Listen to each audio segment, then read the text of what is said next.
Hi, everyone. Welcome to Northampton Neighbors Speaker Series, co-sponsored by the Northampton Senior Center.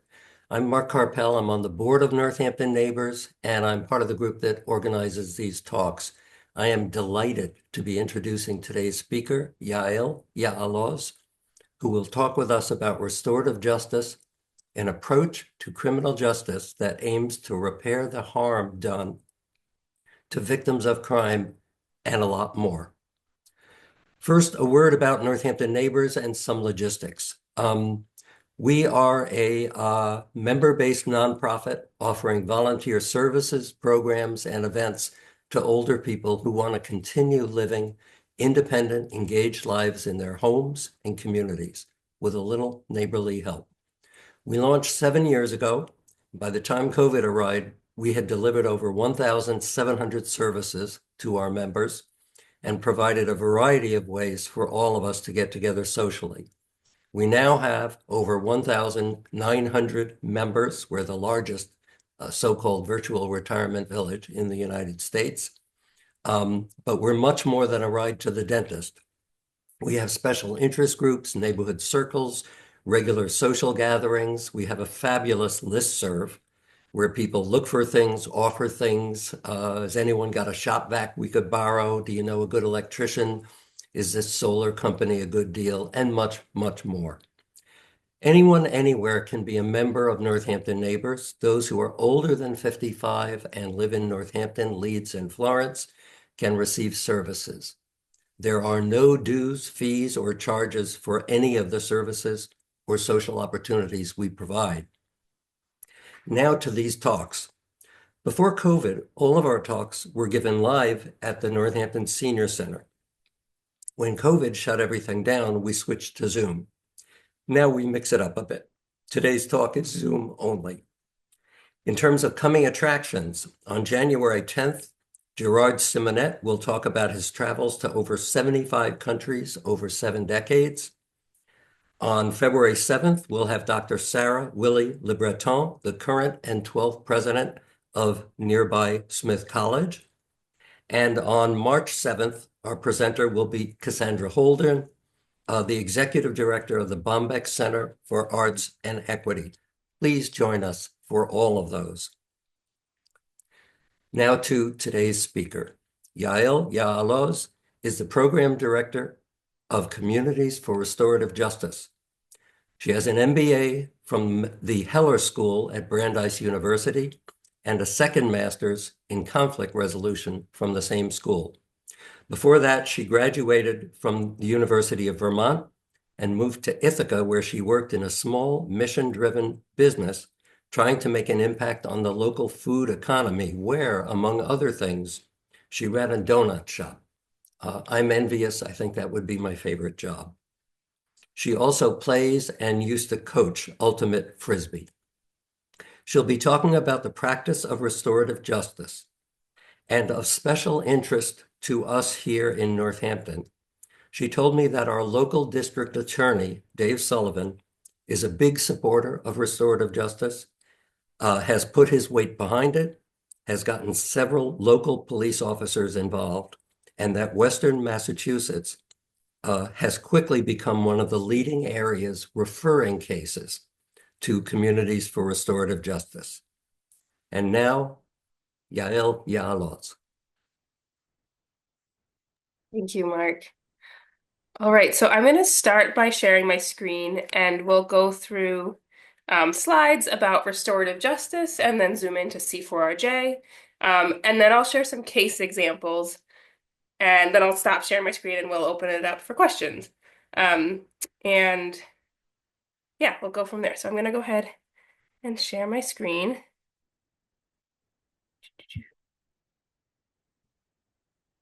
Okay. Okay. So making right after everything goes wrong, principles and practice of restorative justice. What we're going to start with is a general definition in the state of Massachusetts. So this is a definition that is in statute, and it is, not an agreed upon across the board definition of restorative practices or restorative justice, but within our state and within restorative justice within the legal system or adjacent to the legal system, this definition really stands. And I'm going to highlight a few pieces that are highlighted in red. So it's a voluntary process whereby those involved in an incident come together to address the harms, needs, and obligations that result from a criminal offense. In order to understand the impact of the offense, that person who committed the offense needs to accept responsibility, and the process supports them in making repair to those victims and to the community that was harmed. And just a secondary note is that it is a confidential process. This was really key in the creation of this definition and this practice within our state, that the process be confidential so that it can happen without potential negative repercussions on the criminal cases that are open. So were I in the room, I would kind of walk to one side and say, all right, the traditional legal system approach can kind of be broken down into the three following questions. When an incident happens, when a crime happens, you ask what law was broken, what's the charge, who did it, so identifying that responsible person, that offender, and what should we do to them? What's their punishment? What's the sentence? The restorative approach really kind of flips that on its head and adds a few different elements. So instead of starting with what law was broken, we're actually starting with that victim, that impacted person who has been hurt or affected. What are their needs? And then who's obligated to meet those needs? So you're starting with that impacted, that person, that victim, and then you're ending with, okay, identifying that responsible person to then make repair. On the left side, that legal system approach, really the impacted party, that victim, isn't really anywhere to be found. And in the restorative approach, they're really guiding the process. Yeah. So some principles and goals of restorative justice that can go beyond C4RJ include that you are trying to include and collaborate with those who have a stake in the situation. And in so doing, putting key decisions into the hands of the people most impacted, the people closest to the incident. Like I mentioned, you're focusing on the harms and needs that are created by an incident, and you're addressing the obligations that come up as a result of it. More broadly, you're trying to make justice more healing and ideally more transformative for everyone involved. That might be the responsible person, the victim or impacted party, and the community. Make things as right as possible, recognizing that you can't undo what happened, but you can seek to make repair. And reducing the likelihood of future offenses. So recidivism isn't the only metric that you use to see if restorative justice works, but it is one. And across the board, restorative justice practices yield lower recidivism rates, like more in the tens to teens. And whereas the legal system is more in the 30%, 40% range. So zooming in, C4RJ, we are a nonprofit, Communities for Restorative Justice. We began in 2000, and we're an independent nonprofit. So we're not actually connected to the legal system or within it. We get cases from the legal system, and then we take them out of the legal system, and we can work on the cases independently. We're a small staff, and most of the work that we do is done by volunteers. The idea being that one of the principles of restorative justice is that community can respond to harm. It doesn't have to be professionals. It doesn't have to be police. The community can be a part of responding and then resolving and making repair. Also, just to note that we reserve a staff position for somebody who was formerly incarcerated who transformed their life through restorative justice. And part of the reason that we highlight that is just to say that in this work, we get into it for all different reasons, and people are touched by the legal system in different ways. And somebody who has been through incarceration and experienced restorative justice comes with really valuable experience with regard to like restorative justice and the legal system. Just as somebody who has a loved one who has been through the legal system, or somebody who just sees this as a really kind of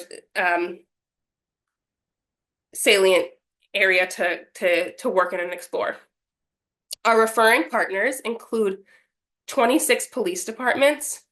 So those police departments, we can get referrals of cases from them directly, and 3 DA's offices, including the Middlesex DA, the Suffolk DA, and the Northwestern DA.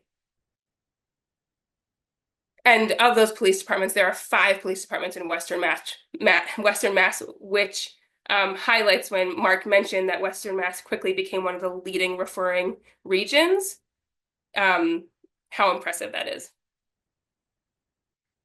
So you won't be able to see the town names, but this is just the map of Massachusetts with our specific communities. And what I'll highlight here is we divide all of our volunteers into color geographically based teams. We have our gold, yellow team, green team, red team, purple team, and teal team. And the bolder colors are those police departments that we partner with and the communities that we partner with, where we can get cases from those towns directly.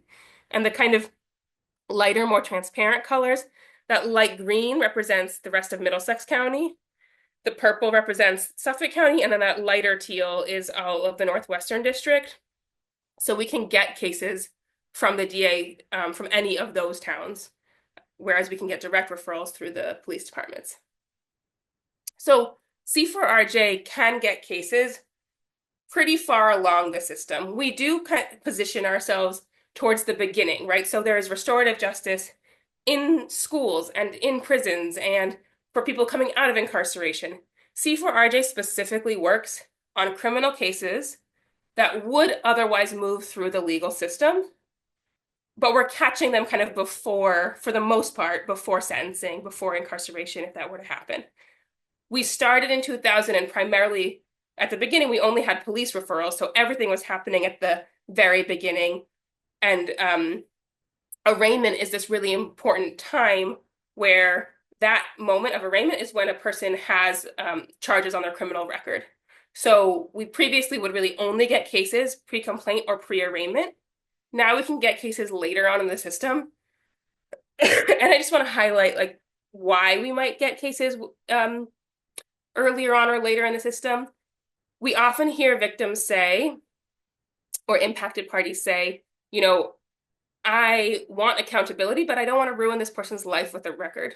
That's a really common sentence to hear. So if we're hearing that from an impacted party, that's kind of a sign to consider restorative justice. In Western Mass, and as well as with some partners in Eastern Mass, we have an objective referral process that we can get into more in the Q&A if you want to.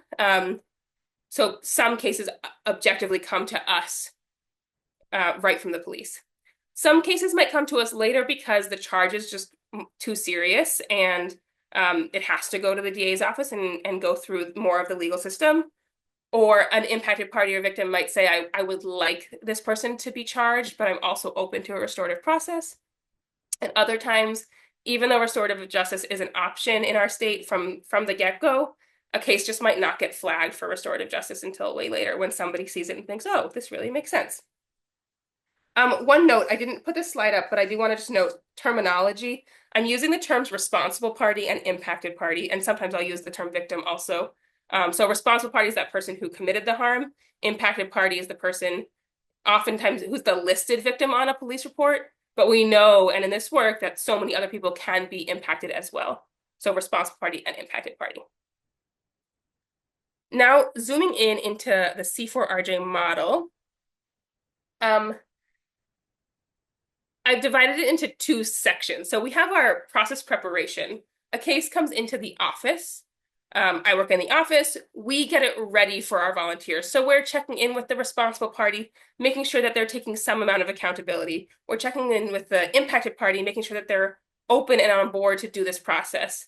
We're kind of gathering the information and the facts we need, and then we get it ready to launch to the volunteers who are going to work on the case. The volunteers then do intakes in preparation for really the core of our process, talking with everyone who is involved, who we have in the process. So that might be responsible parties and impacted parties, but it also might be their support people. It might be a police officer who was involved. It might be a community member. And then we get into the core of our process. So we have a process that's essentially bookended by two circles, an opening circle and a closing circle. At the opening circle, you have the impacted party if they choose to participate, the responsible party, impacted party and responsible party support people, C4RJ volunteers, which include facilitators, who are those people who work directly with the responsible party throughout the process to support them and hold them accountable. We have a circle keeper, who's essentially the person who really guides this facilitated meeting.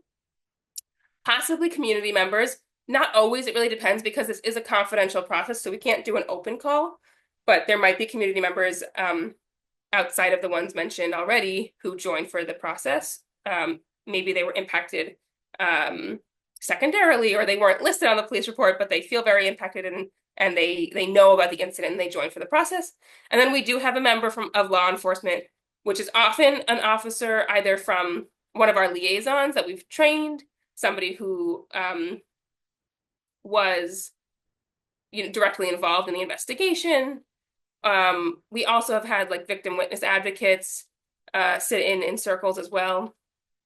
Everybody in that circle gets together and essentially they spend time talking about what happened, hearing from the impacted party and the responsible party, their support people, the community members, and then talking about, all right, so what's the way forward? How do we make repair? One of the items that you put on the list of making a repair, which we call a restorative agreement, is weekly meetings with facilitators. Everybody in that opening circle contributes to creating and crafting that restorative agreement. So, there might be some creative items, and everybody has to agree to it.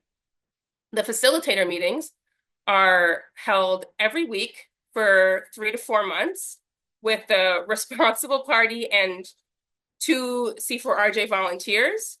And they meet essentially to complete the restorative agreement and to do reflective exercises that C4RJ has gathered over the years or they've developed where they can reflect on what did they hear the impacted parties say in the circle and what led you to make this decision, thinking about how to prevent it moving forward. And then once that restorative agreement has been completed, everybody from the opening circle gets back together for a closing circle. And essentially that's there to review how did the process go? Did you complete all the pieces? And can we close the case? And then if we can, the restorative justice case gets closed and the criminal case gets closed as well. Oh. So I'm going to briefly just show this slide. It's not for everyone, right? It's a flow chart. And I just want to highlight that it's essentially another way of visualizing our process, where the green represents things that happen outside of C4RJ. The blue is what happens at the staff level, and the orange is what happens at the volunteer level. So really, the core of the process is happening with the volunteers.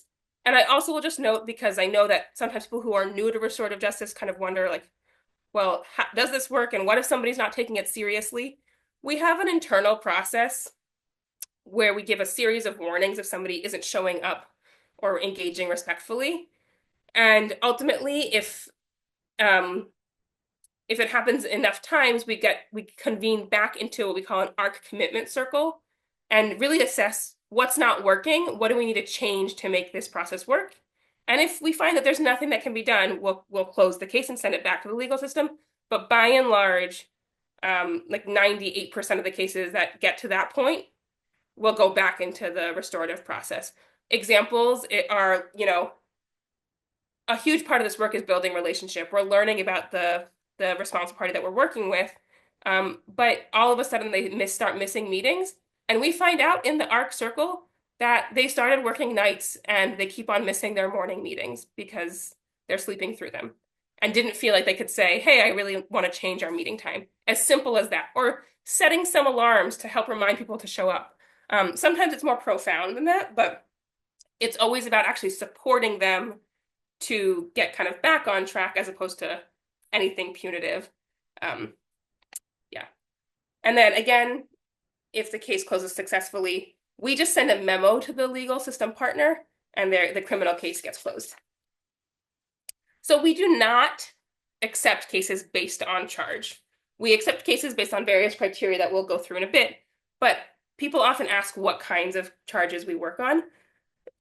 And people often have the impression that we work on low level, so misdemeanor, juvenile, first time offenses. And I like to push in kind of all three of those realms. First of all, the highest, pretty consistently, the highest proportion of cases are assault and battery related, breaking and entering related, destruction of property related, and larceny related. Those are typically the highest. And I think part of the reason is that really inherent in those charges is something interpersonal that happened. Whether it's between two people, between a person and an institution that is made up of people. And last year, 37% of responsible parties that were referred to us were facing at least one felony charge. The year before it was a little bit higher. So it's not this, low level offenses kind of assumption. And furthermore, out in Western Mass, we actually almost only take adult cases. And at this point, the majority of our cases are with adults. While this year the average age was right in that young adult range, so 25. In past, it's been a little bit higher. And the reality is we've seen, I think the oldest responsible party that we worked with was 77. We rarely ever see responsible parties that are about 12 because we're seeing fewer and fewer young juveniles being charged. And the majority of our cases, again, are with adults. So I know I said that we don't go based on charge. What we do go based on more is that there's that interpersonal piece, right? There's a named responsible party and a named impacted party. But the responsible party is taking responsibility, and that can look very different. It might be a responsible party saying, yes, I did it, I feel terrible. Or it might be them kind of like shrugging and saying, sure, yeah, okay, I did something.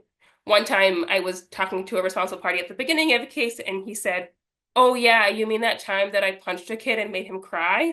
And I was like, well, that's not how I would ever say that, nor do I think that that's really taking accountability, but it's enough, right? It's a starting point. And what's really powerful about our process is that sometimes you really can see the arc from where they started to where they ended with regard to accountability. Other times they, are incredibly remorseful and just want to try to make things right, right? So anything along that spectrum is fine as long as they're taking some accountability. We need the impacted party and the responsible party to allow the process to go forward. So if either of them say no, we would go back to the drawing board. Impacted parties can participate really however they want. So the spectrum of consenting to the process could look like, yes, I'm open to a restorative process happening, but I don't want to be a part of it. For example, like this has taken up too much of my time and my life already. Versus other impacted parties who say, I want to be in the circles, I want regular updates, I would like to receive an apology. So there's a real spectrum of how they can participate. And then lastly, that we can reasonably assure a safe process. This particularly comes into play with mental health concerns, threats of harm, and also substance use concerns. We don't fill a gap in the legal system of we can just deal with all mental health cases, right? That's not what we do. Oftentimes, there are mental health issues along with the incident as well. But we do need to be able to reasonably assure that we can have a safe process with that responsible party and that impacted party if they are participating. I also just want to highlight that it's not a problem if a responsible party has a bad attitude. Like I was saying, at the beginning, they might have kind of like a bad attitude about this. And we're confident enough in the work that we do to know that it actually can be impactful, even if somebody's starting there. It's also not a problem if a response party is overly remorseful. So kind of like they've already done the work. There's more to reflect on. In all likelihood, they haven't heard the victim or impacted party's perspective yet. And that can really be an additional piece of reflection in this process. It's not a problem if a case involves violence. While we know that impact and harm, there can be extreme harm on lower level offenses. We also know that there can be extreme harm on higher level and more violent offenses. And restorative justice can really hold the spectrum. it is okay if an impacted party or victim is angry or fearful and comes in with that. So it would be actively not restorative to just squash away an impacted party's feelings. These processes are not always smooth and peaceful, and it can be really powerful when an impacted party comes into a space and has the space to share, like, I am really angry about what's happened. Or one of the kind of the ways that we would flag a case is if there is fear in from that victim's perspective. That's something that really can be addressed. Like, was I targeted? Will this happen to me again? Those are questions that if the victim is asking them, we know that those can be answered in a restorative process. And then lastly, a couple more things. If a response party is, quote, a frequent flyer, so they've had multiple offenses, sometimes people think, oh, well, they shouldn't get this opportunity then. But the flip side of that really is clearly something's not working with what's been done. So why don't we try an alternative approach? Um, and then finally, there's a big restitution bill. So specifically paying for damages that came as a result of the incident. C4RJ has restitution in a lot of our cases. And the reality is that in court, from what I understand, if somebody says, I can't pay that, that's kind of the end of the conversation. Whereas in a restorative process, if somebody says, I can't pay that, that's actually the beginning of a conversation where we then talk about, okay, well, is there a payment plan or is there an amount that we can come to that everybody is comfortable with, and go from there. We do have a proven track record of success. So I think it's more insightful to look at the cases that actually got to circle, right? We return cases because an impacted party or victim or response party says, I don't want to do this. That happens kind of before the process gets started. But of the cases that get to circle, over 96% of them close successfully, and under 4% end up getting returned. And I also just want to highlight here, again, it's volunteer run. These cases are like, the effort put into by volunteers is immense. And I just wanted to highlight that over 11,000 hours of volunteer work were put in, more or less every year. So I now do have a few case examples that I will go through. I think I was going to try to talk for about half an hour, so I think I have about 5 minutes. Yeah, Mark, I see you raising your hand. Yes, I just wanted to mention, I forgot to say at the beginning that if you have questions, please put them in chat, which is down at the bottom of your screen. And when Yael is finished talking, I'll be reading those questions out. Sorry. Oh, that's okay. So I'm gonna kind of cruise through the examples, and they represent a range of cases. We give cases names that we occasionally share. They're not intended to be identifying of the people involved or in any way offensive, but slightly reminding you of what is this case about. So this was a case where a teenage girl was driving and almost hit a pedestrian and that was walking his dog. The pedestrian got really angry and yelled at the driver and ultimately hit the car with his fist, damaging the driver's side door. I want to highlight that the victim in this case was a juvenile, was a girl, and the adult was like a 40-year-old man. The charges were malicious destruction of property, and this was a direct police referral, which means that if he went through this process, the case would totally go away. There would be no criminal charges.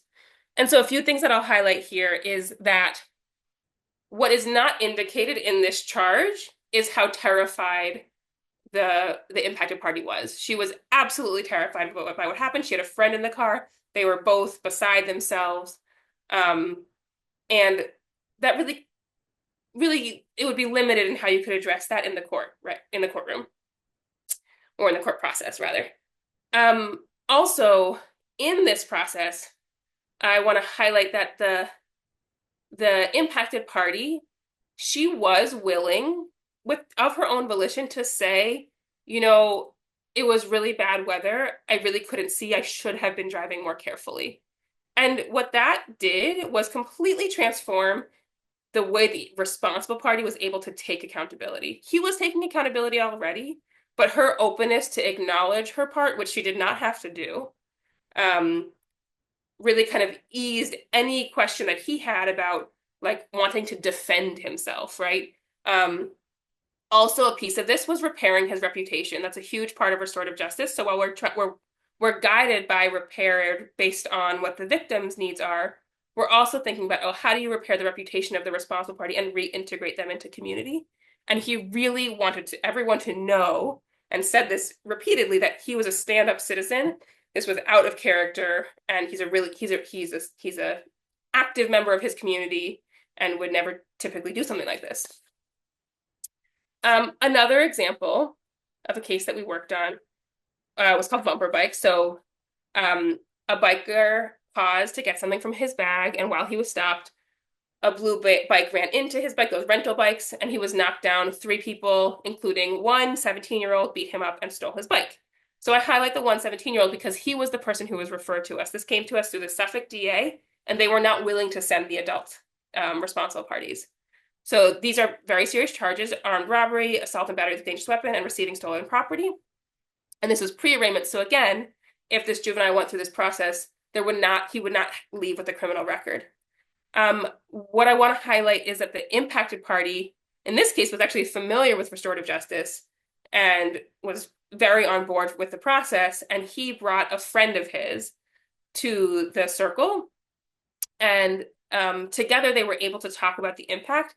And you might be able to imagine the real difference in the impact on that impacted party who was, knocked down and beat up, and the impact of on his friend and what that was like for them. And that friend could really bring in a different perspective. Just for time, I'm going to skip over this case, although you can take a moment to read it if you'd like. This is a case, actually, I will highlight one thing. This is a case where we didn't have the impacted party in the circle. She did not want to participate in the circle. And instead, we had a surrogate victim, a surrogate IP, impacted party. And that person was somebody who had experienced a similar incident, but she'd experienced it like 30 years prior. And one kind of outcome of that was the responsible party took away an additional lesson, that he was shocked that somebody would still be impacted by actions like the ones he did decades later. And that was a real shift for him in his learning. So it's always really powerful when the impacted party is on board to sit in a circle. We're never going to pressure them to do that. It's not upon them to explain the impact if they don't want to. And so we find ways to kind of incorporate an impacted party's perspective, even if they're not actually sitting in that circle or engaging. Another case where that was the case, this was a man was intoxicated in a park on July 4th and he began being verbally aggressive toward people and physically assaulted three individuals. The charges were assault and battery. This was a post-arraignment case, and two of the three impacted parties actively said they were open to restorative justice, but they had experienced PTSD from the incident and could not sit in a circle with him. This also was a case that came to us through a DA's office, and the incident happened over a year prior to when it was referred to us. And sometimes for people, sometimes that time is helpful and makes them more open to being in a restorative process. Other times it's like, that happened, I'm just trying to move on with my life. So the impacted parties didn't sit in this process, but what I want to highlight is a lot came out of this process that we didn't know just from the incident summary, right? We found out that he had a daughter and that he acknowledged that he really struggles with lying and being honest. We learned a lot more about his substance use history. We learned that he, because of COVID in particular, was really isolating. And so a big part of the process became thinking about what pro-social behaviors he could be doing in his community. And I want to highlight that, the people working with him were just community volunteers, right? They're not expected to be their professional selves in this context. They're community volunteers lending their support and holding him accountable to making some repair. And repair here feels a little bit different because those impacted parties didn't want to sit in the process. So it's not necessarily repair directly to them, but it certainly is related to preventing it from ever happening again. The last case that I want to highlight is, some of you may have heard of aspects of it. A woman that was dealing with acute mental illness called in a bomb threat to a major Boston hospital, directed at their gender affirming care unit. You might be familiar with this more generally because there's this disinformation campaign that's currently still ongoing. And there's a lot of bomb threats coming into a few hospitals across the country, including a Boston hospital. This was actually a federal case, which is not typically how we get cases. And it was post disposition, and it was gonna her going through this process would inform the sentencing. So the judge would ultimately still decide what happened to the case. Um, and what I want to highlight in this is we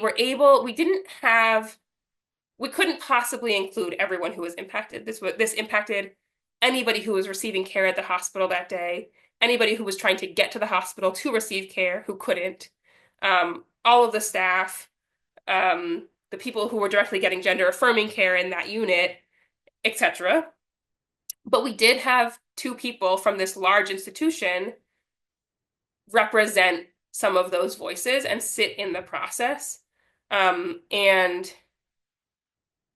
ultimately, where we were initially very concerned whether the responsible party could even handle the process because she felt so much guilt, these two impacted party representatives were able to share the impact while also sharing it with like such compassion and see that, you know, the person that did this wasn't a monster.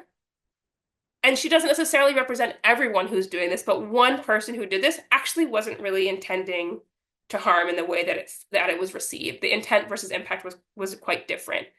So it was a really powerful case for those impacted parties to kind of have that humanizing moment. And in the end, the response party had initially asked if she could share a piece of artwork or create a piece of artwork and give it to the impacted parties, and they were like, "Why would we want your art? What's that going to do to fix anything?" And ultimately, after the opening circle, the impacted party said, "You know what? We are open to receiving a piece of art that you make." And she made what she sent. I think every time somebody sees it, like they catch their breath or whatever, they lose their breath. It's really stunning, and our annual report is up on our website, and actually there's like a clip from that picture that she painted if you do want to see it. Um, so those are the case highlights. They really span a spectrum. Happy to talk about any other case examples. I have our website, my email, and the volunteer interest form. And you're, yeah, welcome to reach out and ask questions. I'm going to stop my screen share now. Okay. Yael, thank you so much. Is a very, very clear presentation of a complicated process that I guess my one observation is how powerfully it addresses deep drivers for human beings. The injury of experiencing injustice is something that has such lasting consequences for people, and the guilty conscience of having inflicted injustice is also something that just, influences people all through their lives. And this taps into all of that. So very impressive. We have a couple of questions in chat, and I have a couple that people sent to me separately, and people can add more to chat if they want. You may have addressed this after it was written in, but I want to check. Wendy asked if the harmed victim chooses not to participate in this process, how is this restorative justice? Yeah, it's a great question because one of the pillars of restorative justice is that it's informed by impacted party needs. So when an impacted party says, "I don't want to sit in this process," we have to think about how to incorporate their perspective um, or some of their needs if we know what those are. Um, it's not impossible. We many of our cases we do with impacted party representatives or surrogates.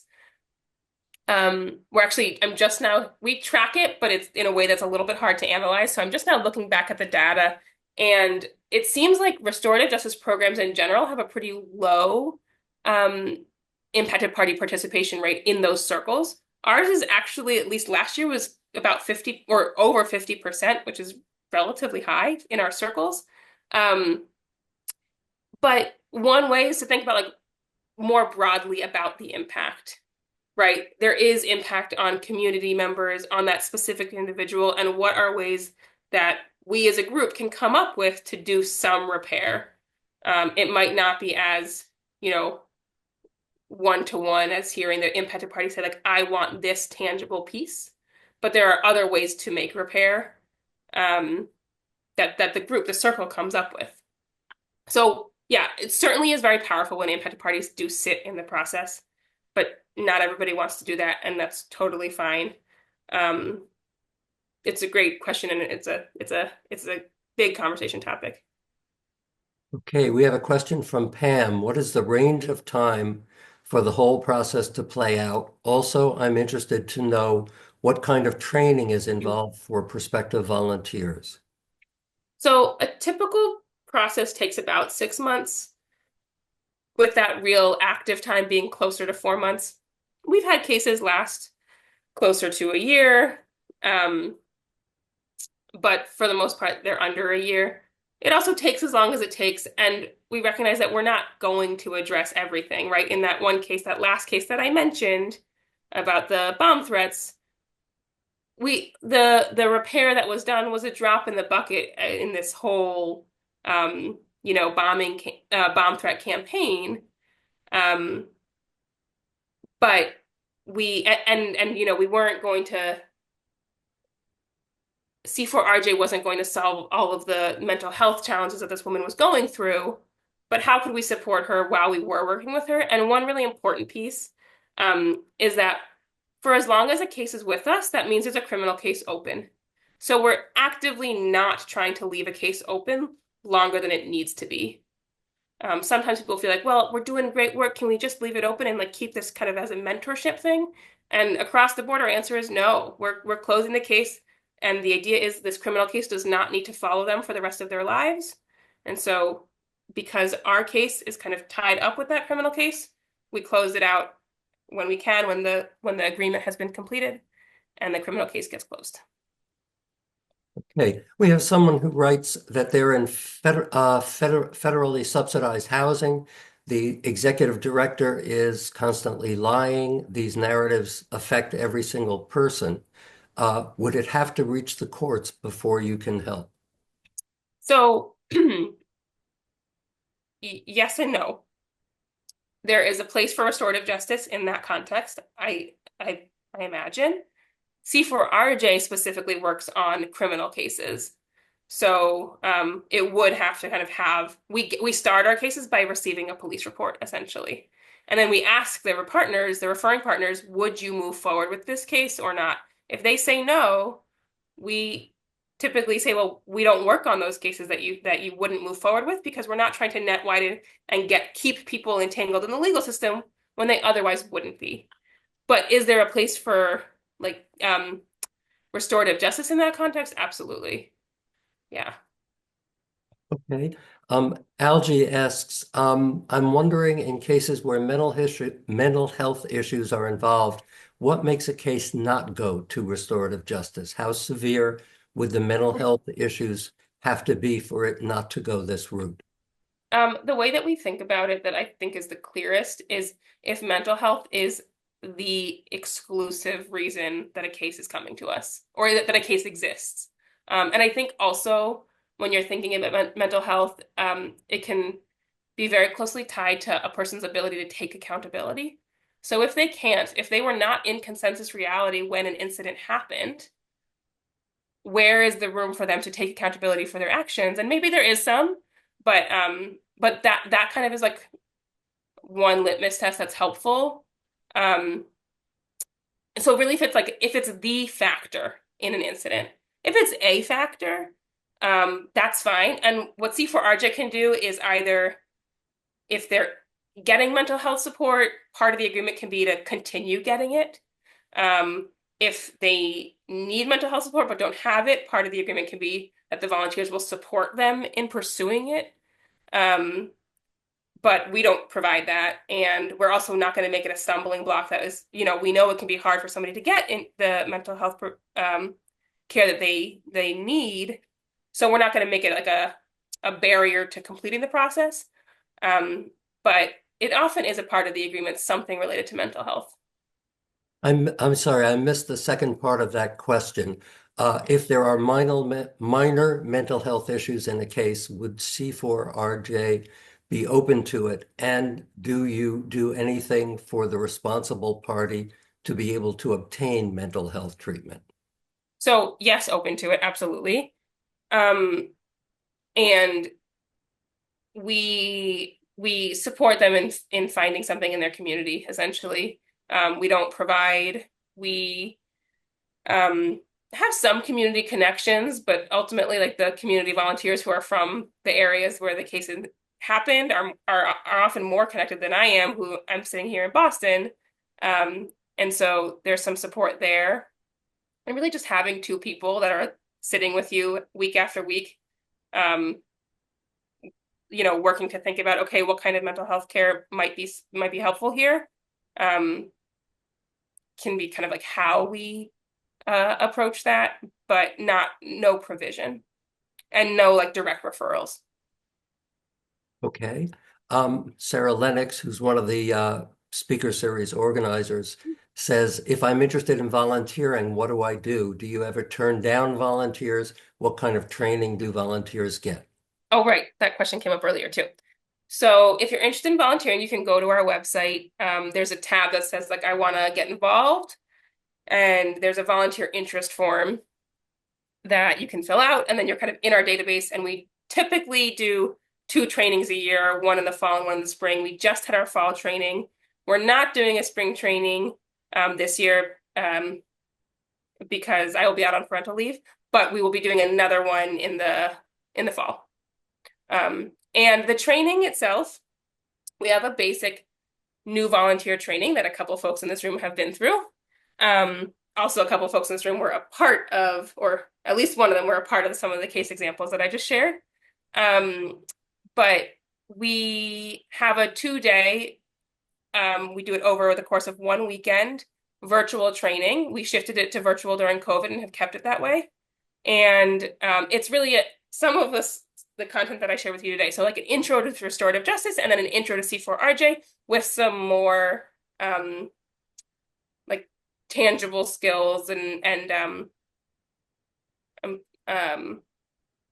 I'm blanking on the word, but practicing what a circle is like and things like that. And then there's continued workshops that we do with our volunteers as well.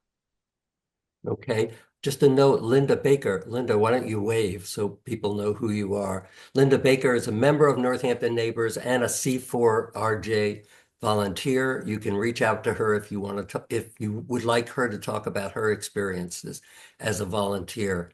Also, Wendy, do you partner with community mediation programs, human rights commissions, anti-violence programs, for example, domestic violence, or other similar entities? And if so, how?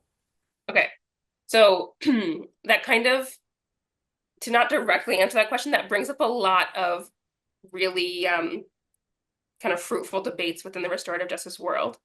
So one is whether restorative justice and domestic violence can go together at all. A lot of people think no, partially relating to like safety and power in an incident. A lot of people think yes, it is actually well suited to work on to go through a restorative process or can be. The reality is that within our state and in a lot of places, the legal system is not going to be sending domestic violence cases to restorative justice. Um, Another kind of less charged, but also common discussion is kind of differentiating restorative justice from mediation. Not the same thing, but certainly a lot of overlap and a lot of translatable skills. We get a lot of people with backgrounds in mediation who want to work in restorative justice.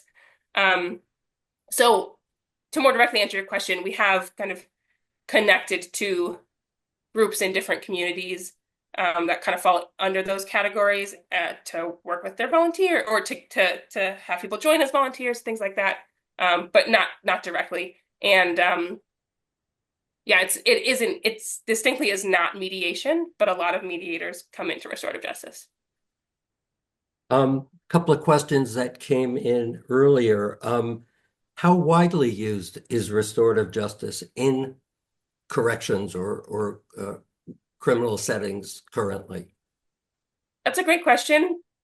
I'm not sure. I think it's getting, I mean, I think it's getting more and more popular. You can hear it on the news more often. It certainly is used in prisons. And and it's, I mean, you asked specifically in corrections, but you can see it popping up in more and more places, right? A lot of people get introduced to it in schools. So the younger generation, a lot of people, a lot more of them know about restorative justice. And so then you kind of see it in different spheres as well. And I think there's growing openness to it. There's legislation. There's a new project to kind of map the legislation around restorative justice. And I think it was something like 48 or so. Don't quote me on that, but you can go to the National Center on Restorative Justice. They have the data, but over 40, close to 50 states have some kind of legislation related to restorative justice. So that's indicative of something. Um, Good question, though. I'd like to look into that more. Okay. Pat asks, can either party involved in an incident request the involvement of restorative justice? Technically, yes. So the statute that I read at the beginning, um, parts of it that I didn't read indicate that technically anybody can say, I'm interested in restorative justice, but everyone does need to be on board for it to move forward. So you might imagine that we get cases from the Northwestern DA, but we don't partner with another DA, and we won't get cases from them, or some, one police department is really on board with it, and another police department is less on board with it.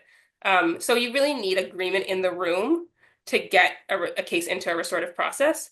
Um, with direct police referrals, if a responsible party says, yes, I want to do this, and an impacted party says, yes, I want to do this, we can move forward. If either party says no, we just immediately send it back to the referring department. Um, yeah, so really looking for that consent. As it goes further down the legal system, it gets a little bit less, just a little bit more nebulous because of like who actually ultimately has the decision power as to what happens with a case. But consent is still a really critical part of restorative justice and restorative practices. Okay, two more questions. What are the most significant changes you've seen in the field over the past few years? Hmm. Um, One change that really impacts us is that so when C4RJ started in 2000, it was mostly with juvenile referrals. And what we have seen is that more and more often, or less and less often, juveniles are not being charged as often, period. And because we have the criteria that we only work on cases that they would move forward with, if they're telling us they're going to drop the case, then we're not going to take it. So what we're finding is that either partners are getting on board to send adult cases, or they're not sending cases anymore because juveniles just aren't getting charged, which is not a bad problem to have. Um, so, for example, in Western Mass, when we started our partnership out there or over where y'all are, um, all the departments agreed to send just adult cases because they felt like they had resources for juvenile cases and they really didn't have any for adult cases. Um, so that's just one thing that I've noticed. And then I think the other, even though I said I wasn't, I'm not sure how, prevalent it is across the board. I definitely have seen increased interest and openness to restorative justice across the board. Um, yeah, statewide, but also beyond that. Okay, and the last question comes from me. In Northampton Neighbors, when we train volunteers, there are certain principles that are important. A classic example being that we tell volunteers, don't ever do anything that makes you feel uncomfortable. Come and talk with us about it. Mm, Can you say what one or two of the principles would be that you want volunteers to absorb? yeah. I think one is that like you're volunteering in a community of support, so you're not volunteering alone. It's always two volunteers with one responsible party, and then you have a team, and then you have the staff, and then you have the rest of the volunteer community. So while on the one hand, volunteers really have a lot of say in the process because they know the incident and the case and the response party probably the best out of anybody, there's a lot of support.